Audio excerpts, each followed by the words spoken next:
remaja, kita akan memulaikan ibadah kita sama-sama kita nyanyikan pujian Ku Menyembah.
Kami bersyukur Tuhan Yesus pada saat hari ini segala pertolongan-Mu di dalam kehidupan kami, khususnya bagi adik-adik kami kelas tunas remaja dan pelajar yang sedang mengikuti ibadah pada saat ini. Tuhan selalu menolong mereka dimanapun mereka berada.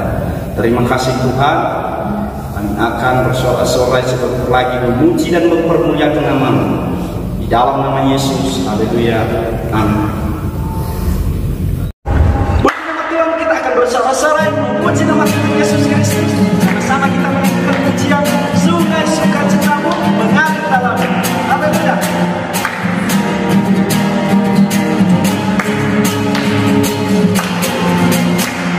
Sungai Sukacitamu mengalir dalam. Oh yes, yes, yes, yes. Angkut sukacitamu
saatnya menerima berkat daripada firman Tuhan. Kita menyanyi pujian seperti Musa, rindu aliran sungai.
Kita akan berdoa. Bapa yang baik, terima kasih kami telah memuji, memuliakan Tuhan. Masa ini Bapa yang baik, kami mendengarkan firman Tuhan. Tuhan tolong kami Bapa, beri kami hati yang tenang, pendengaran yang baik, supaya setiap firman yang disampaikan dapat kami mengerti dan memahami dan melakukannya Tuhan. Terima kasih Bapa, berkati hamba-Mu yang menyampaikan firman Tuhan. Berkuasa Roh Kudus-Mu yang bekerja, memimpin dan menolong Bapa yang baik. Terima kasih, kami akan saat ini kami siap mendengarkan firman Tuhan. Kami ucap syukur hanya di dalam nama Yesus kami berdoa. Haleluya. Amin. Salam adik-adik kelas tunas remaja dan kelas pelajar, apa kabar semuanya? Hari ini firman Tuhan yang kami lebih bagikan bagi adik-adik semua, yaitu tentang satu kisah di dalam perjanjian baru, yaitu tentang Petrus dilepaskan dari penjara. Ya, kita bisa melihat di dalam Kisah Para Rasul pasal 12 ayat yang ke-1 sampai yang ke-19 ya. Nah, adik-adik yang terkasih, pelajaran yang kita belajar, firman Tuhan yang kita belajar dari kisah ini yaitu bagaimana Petrus dibebaskan dari penjara ya. Tapi sebelumnya kita melihat bahwa Rasul Petrus ini adalah salah satu murid Tuhan Yesus ya, yang awalnya mengikuti Tuhan Yesus. Rasul Petrus juga pernah menyangkal Tuhan Yesus ya. Nah, tetapi ketika ia mendapat kuasa Roh Kudus, dia mempunyai keberanian memberitakan Injil, menyampaikan firman Tuhan. Bahkan dia mempunyai keberanian menyampaikan firman Tuhan dengan luar biasa karena Roh Kudus bekerja pada saat itu ya. Nah, adik-adik yang terkasih dalam Tuhan, dalam perjalanan Rasul Petrus juga adik-adik bahwa dalam pemberitaan Injilnya dia mengalami yang namanya di penjara ya. Nah, adik-adik di penjara di sini artinya bukan berarti bahwa Rasul Petrus melakukan kejahatan atau contohnya berkelahi atau pencuri atau membunuh. Bukan, dia dipenjarakan karena firman Tuhan, karena Injil. Ya, Injil itu apa? Kabar baik, sukacita. Nah, kekuatan Allah bagi orang yang menyelamat, bagi kekuatan Allah bagi mereka yang percaya kepada Tuhan. Nah, untuk itu adik-adik yang terkasih dalam Tuhan, Rasul Petrus diselamatkan, dibebaskan karena nah, jadi adik-adik, bagaimana Rasul Petrus dibebaskan? Di sini ada 3 hal ya yang kami lebih bagikan bagi adik-adik semua ya. Yang pertama yaitu di ayat yang ke-5, Kisah Para Rasul pasal 12 ayat yang ke-5. Firman Tuhan berkata, demikianlah Petrus ditahan di dalam penjara, tetapi jemaat dengan tekun mendoakannya kepada Allah. Nah, hal pertama yang kita mau pelajari yaitu bagaimana Petrus dibebaskan dari penjara. Yang pertama yaitu jemaat-jemaat Tuhan atau orang-orang percaya pada saat itu mereka tekun di dalam doa. Nah, ini pelajaran yang sangat luar biasa yang kita harus belajar dari kisah ini adik-adik ya. Yaitu pada saat Rasul Petrus di penjara ya, Alkitab mencatat bahwa setelah membunuh Yakobus saudara Yohanes, Raja Herodes melihat bahwa hal itu menyenangkan hati orang-orang Yahudi. Dia juga menyuruh bahwa ayo tangkap Rasul Petrus, dipenjarakan ya. Alkitab mencatat bahwa dalam penjagaan 4 tahap. Tahap pertama, tahap kedua, tahap ketiga, tahap keempat. Nah, dalam 4 tahap lagi adik-adik bahwa dia dibelenggu, dia diikat dengan rantai. Nah, namun adik-adik dengan kuasa doa dia dilepaskan. Dia dilepaskan dari segala belenggu yang ada. Jadi sangat penting bagi kita adik-adik kelas tunas remaja dan kelas pelajar, kuasa doa itu sangat luar biasa. Kita harus terus berdoa di dalam Tuhan. Amin. Karena doa adalah kekuatan kita, nafas setiap kehidupan kita. Oke, itu yang pertama. Yang kedua yaitu bagaimana Rasul Petrus dibebaskan dari penjara. Yang kedua yaitu Rasul Petrus dia taat kepada firman Tuhan. Amin. Hal yang pertama yaitu tentang jemaat-jemaat Tuhan atau anak-anak Tuhan, orang-orang percaya berdoa kepada Allah. Nah, di ayat yang ke-7 di situ adik-adik bahwa tiba-tiba berdiri seorang malaikat Tuhan dekat Petrus dan cahayanya bersinar dalam ruang itu. Malaikat itu menepuk Petrus untuk membangunkannya katanya, bangunlah segera. Maka gugurlah rantai itu dari tangan Petrus. Ayat yang ke-8, lalu kata malaikat itu kepadanya, ikatlah pinggangmu dan kenakanlah sepatumu. Ia pun berbuat demikian. Lalu malaikat itu berkata kepadanya, kenakanlah jubahmu dan ikutlah aku. Ayat yang ke-9, lalu ia mengikuti malaikat itu keluar dan ia tidak tahu bahwa apa yang dilakukan malaikat itu sungguh-sungguh terjadi. sangkanya ia melihat suatu penglihatan. Nah, adik-adik, dari ayat 7 sampai ayat yang ke-9 ini, kita melihat di sini bahwa Rasul Petrus dia taat kepada firman Tuhan. Ya, yang awalnya jemaat-jemaat Tuhan, orang-orang percaya berdoa kepada Allah. Nah, di ayat yang ke-7 tiba-tiba ada malaikat Tuhan. Nah, malaikat itu menepuk Rasul Petrus, ayo bangun, ikutlah aku. Apa yang Rasul Petrus lakukan? Dia mentaati firman Tuhan sehingga dia mengikut malaikat itu. Ya, Alkitab mencatat di sini adik-adik bahwa Rasul Petrus tidak tahu, ya, tapi dia percaya bahwa itu akan terjadi sehingga dia mengikuti. Nah, ini pelajaran sangat berharga bagi kita, adik-adik kelas tunas remaja dan kelas pelajar. Kita harus mentaati setiap firman Tuhan yang ada tertulis. Oke, itu yang kedua. Yang ketiga, yang terakhir, yaitu bagaimana Rasul Petrus dibebaskan. Yang terakhir yaitu kita baca di ayat yang ke-11. Firman Tuhan berkata, dan setelah sadar akan dirinya, Petrus berkata, sekarang tahulah aku benar-benar bahwa Tuhan telah menyuruh malaikatnya dan menyelamatkan aku dari tangan Herodes dan dari segala sesuatu yang diharapkan orang Yahudi. Kita baca lagi di ayat yang ke-17. Tetapi Petrus memberi isyarat dengan tangannya supaya mereka diam. Lalu ia menceritakan bagaimana Tuhan menuntunnya keluar dari penjara. Katanya, beritakanlah hal ini kepada Yakobus dan saudara-saudara kita. Lalu ia keluar dan pergi ke tempat lain.